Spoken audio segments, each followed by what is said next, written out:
آج کل عورتیں ایسی چادروں سے پردہ کرتی ہیں جن پر ڈیزائن وغیرہ بنے ہوتے ہیں، تو کیا ایسی قسم کی چادروں سے یا ایسے عبایا یا برقع استعمال کرنے کی اجازت ہے جس پر پھول اور دیگر قسم کے ڈیزائن اور نقش و نگار بنائے گئے ہوتے ہیں؟ تو اس کا جواب بالکل واضح ہے کہ فقہائے کرام کی جتنی تصریحات ہیں نا، یعنی جتنی ان کی وضاحتیں ہیں، ان کے مطابق برقع کی چند شرائط ہیں۔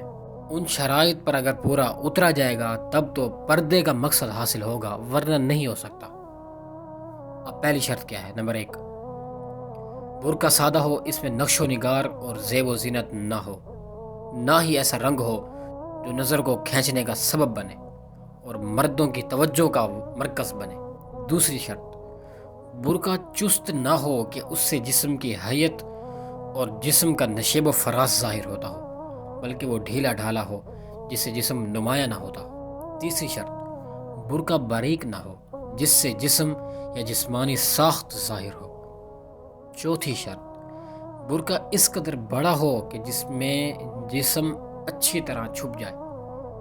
پانچویں شرط، برقع مردوں کے لباس کے مشابہ نہ ہو، اسی طرح کافروں یا دین بیزار عورتوں کے فیشنی برقع کے مشابہ بھی نہ ہو، کیونکہ ان لوگوں کی مشابہت اختیار کرنے سے منع کیا گیا۔ چھٹی شرط، برقع پر مہکنے والی خوشبو بھی نہ لگائی جائے جو مردوں کے لیے فتنے کا سبب بنے، لہٰذا عورتوں کے لیے باہر نکلتے وقت نقش و نگار سے مزین یا ایسا برقع یا عبایا جو نامحرموں کو اس کی طرف دیکھنے پر برانگیختہ کرے، ابھارے، یہ جائز نہیں ہے۔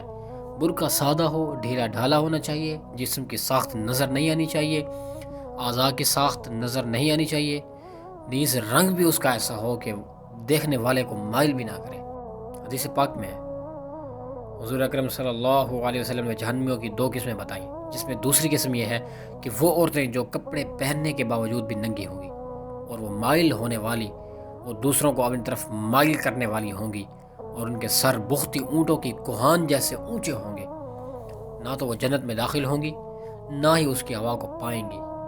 معارف القرآن میں مفتی شفیع صاحب رحمۃ اللہ علیہ فرماتے ہیں کہ امام جساس رحمہ اللہ نے فرمایا کہ جب زیور کی آواز تک کو قرآن نے اظہار زینت میں داخل قرار دے کر ممنوع قرار دیا تو مزین رنگوں کے برقعے پہن کر نکلنا تو بطریق اولا ممنوع ہوگا۔ فتاوی محمودیہ میں بھی ہے کہ آج کل یہ فیشنی مروجہ برقعے جو ریشمی قسم کے ہوتے ہیں اور بدن سے بالکل چمٹے ہوئے ہوتے ہیں، تو ان کا استعمال جائز نہیں ہے۔ عورت اگر کسی ضرورت سے بھی گھر سے باہر جانا چاہتی ہے، اس طرح جائے کہ جسم پر بھی کسی کی نظر نہ پڑے اور لباس بھی نظر کو نہ کھینچتا ہو۔ اور حدیث پاک میں یہ بھی موجود ہے کہ جو عورت مہکتی ہوئی خوشبو لگا کر مکان سے نکلتی ہے وہ ایسی ہے یعنی لوگوں کو بدکاری کی دعوت دیتی ہے۔ یہی حال ہے قریب فیشنی برقعے کا، لہذا اس سے اجتناب چاہیے۔ ایسا لباس استعمال کرنا جس سے بدن کی پوری حیت ظاہر ہوتی ہو، یہ ہرگز جائز نہیں۔